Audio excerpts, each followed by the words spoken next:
Despite being a god of destruction, Lord Beerus of Dragon Ball Super isn't all that evil. In fact, he acts how he looks, like a lazy cat who doesn't want to be bothered. Beyond his temper and disinterested demeanor, Beerus is actually a pretty cool guy. Someone who respects, admires, and cares for the warriors of his universe. And these moments prove it.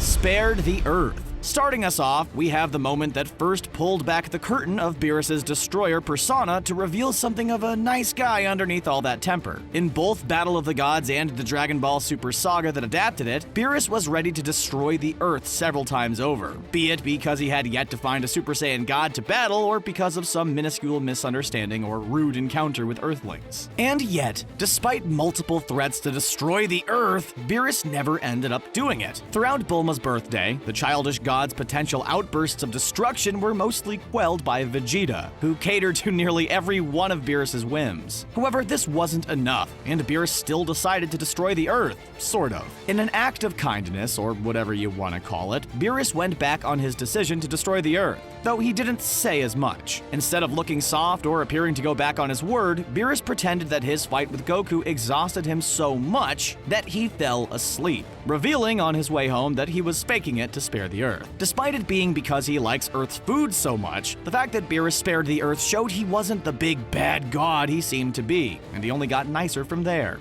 A wish for Champa. Beerus and Champa don't really get along that well. Despite being brothers, the two gods of destruction are constantly at each other's throats, fighting at the drop of a hat. But as Dragon Ball Super progressed, we learned that there was more to their relationship than just classic sibling rivalry. In fact, the end of the Universe 6 saga was the first sign that Beerus cared about his brother, even if he doesn't want to admit it. The Universe 6 saga centered around a tournament between the best fighters of Beerus' universe and the mightiest warriors of Champa's universe, with the winner getting a wish from the Super Dragon Balls. Though the competition was rather close in each match, Universe 7 won in the end, which meant that the Super Dragon Ball wish was Beerus's to make. When Super Shenron was summoned, Beerus made a wish to restore Universe 6's Earth, which had previously been destroyed, so that Champa could enjoy Earth food like he did in his universe. Standing for Goku. Say what you will about the majority of Dragon Ball Super, but there's no denying that the series really managed to make up for a lot of subpar elements in how it handled the final story arc, the Universal Survival Saga. One of the best moments in this saga was when Goku mastered that elusive Ultra Instinct technique and form. Not only was the resulting fight between Jiren and Goku one of the coolest and most well-animated battles in all of Dragon Ball, but Goku mastering Ultra Instinct was also a powerful moment in the saga, literally and figuratively. Goku harnessed a ton of power from Ultra Instinct. It was pretty impressive. So impressive, in fact, that all the gods of the universes competing in the Tournament of Power stood in respect for what was clearly a skilled and determined fighter. One of the first gods to stand up was none other than Lord Beerus, who also flashed a smirk in respect and admiration for Goku. Uncovering and killing Zamasu. The future Trunks saga of Dragon Ball Super had some crazy twists and turns throughout. The saga's main villain was a Goku look-alike by the name of Goku Black, who was terrorizing future Trunks' timeline, leading the half Saiyan to travel back in time for help once again. In the investigation to find out who or what Goku Black was, it was revealed that it was none other than Zamasu, a mortal-hating Supreme Kai from Universe 10. Goku and his friends were able to come to this conclusion with the help of Lord Beerus. Beerus was the first to notice something was off with this evil version of Goku, noting that his ki felt different from Goku's. With this realization, it was just a matter of finding out who had the same ki signature, which Beerus helped with, eventually leading them to find out that Zamasu would become Goku Black in the future after killing Gowasu. In order to prevent this, Beerus used his destruction power to kill Zamasu in the main timeline, to save Gowasu from being assassinated, and to save the future of said timeline from being destroyed by Goku Black. Man, time travel is confusing, but at least we know one thing. Beerus actually did his job in protecting his universe. Aw, he does care. saved Goku from Frieza. Before the Tournament of Power officially began, there was a string of episodes focusing on Goku recruiting others into Universe 7's fighting team. In one of these episodes, we learned that Majin Buu can no longer compete in the Tournament of Power, since he had fallen asleep into one of his notorious weeks-long naps. So, without anyone else to take Buu's place, Goku came up with the crazy idea to recruit Frieza into Universe 7's team. Though most of his teammates hated the idea, he went through with it anyway, asking fortune teller Baba to bring the villain back for a single day. Despite being temporarily brought back with the promise of a full resurrection, Frieza was still kind of a jerk to Goku, even making an attempt on his life. When Goku went to pick up Frieza, assassins from Universe 9 attempted to prevent the two from showing up to the Tournament of Power. One of them was armed with destruction power from his universe's god of destruction, which Frieza managed to steal and throw at Goku, who was unable to escape its power. Luckily, Beerus was there to save the day, blowing away the destruction power with ease. Though this was done as a means of preserving his fighting team and thus giving his universe a better chance in the tournament, it was still pretty heroic that Beerus saved Goku from Frieza's trickery. Goku and Vegeta's training. After the God of Destruction saga in Dragon Ball Super, it was clear that there was a massive gap between the power levels of Goku and Beerus, which is exactly why he and Vegeta sought to train with his teacher, Whis. Since then, Whis has been responsible for the two characters' growth throughout the rest of the series, helping them to achieve the Super Saiyan Blue transformation. Heck, you could even say that Whis helped plant the seeds for Goku's mastery of Ultra Instinct in the Tournament of Power. Suffice it to say, Goku and Vegeta learned a lot while training under Whis. What about this shows that Beerus is a chill guy? Well, think about it. Beerus is a pretty irritable kitty, one who's annoyed at the slightest inconvenience, so it kinda says a lot that he lets the two nuisances like Vegeta and Goku train on his world. Allowing Goku to transform.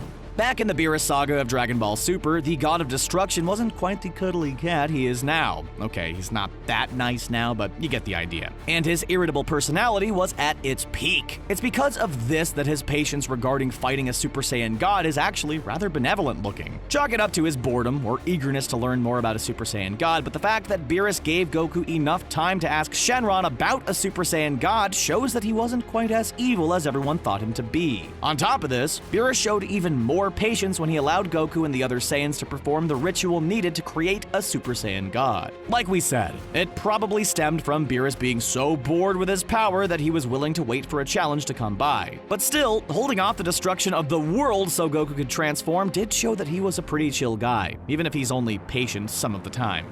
Respect for his fighters. Krillin was the first member of the team to be knocked out in the Tournament of Power, but prior to his embarrassing defeat, he managed to earn the respect of Lord Beerus. After knocking out a number of opponents, Beerus cheered for Krillin, who seemed pretty fired up as he did so. Master Roshi was the next combatant that Beerus showed respect for in the tournament, since after almost giving his life for his team, Beerus finally remembered Roshi's name, calling him Master as a sign of respect. Even Gohan got some respect from the God of Destruction after defeating Koichirator with a massive Kamehameha attack, leading Beerus to call him Gohan rather than just Kid. Finally, Beerus gave Vegeta some well-deserved respect after his final explosion eliminated Toppo. It was a simple compliment, but behind it, there was clearly a lot of respect from a god to a mortal. Overall, every one of Beerus's gestures seemed small, but from a guy as stubborn as him, it was nice to see that he put some effort into giving some well-earned praise and respect to the warriors of his universe.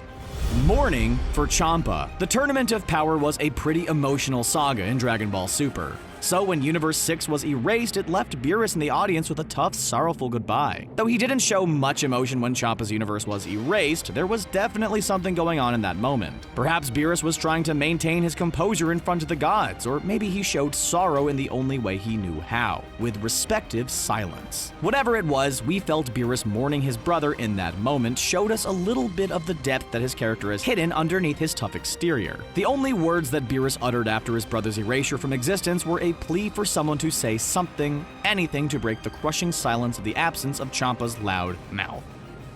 The Monaka Lie. Monaka was a so-called warrior that Beerus claimed to be the strongest mortal he knows. But when Goku met him, he didn't seem all that impressive. This was because Monaka was, in reality, just some space delivery guy that Beerus had hired to motivate Goku to train harder for the tournament. Even after the tournament against Universe 6 had concluded, Beerus continued to use Monaka as a means of motivating Goku, even when everyone else figured out the lie. Beerus even went so far as to dress up as Monaka so that Goku could fight him him and see how far he had to go to catch up. During this fight, the secret was almost revealed a number of times, but Beerus worked hard to keep up the facade, or rather, Whis made him sleep in the mess he had made. Regardless, Beerus was still rather dedicated to keeping up the idea that Monaka was a powerful fighter. It's a pretty silly and elaborate lie, but it definitely showed that Beerus cared about Goku's strength.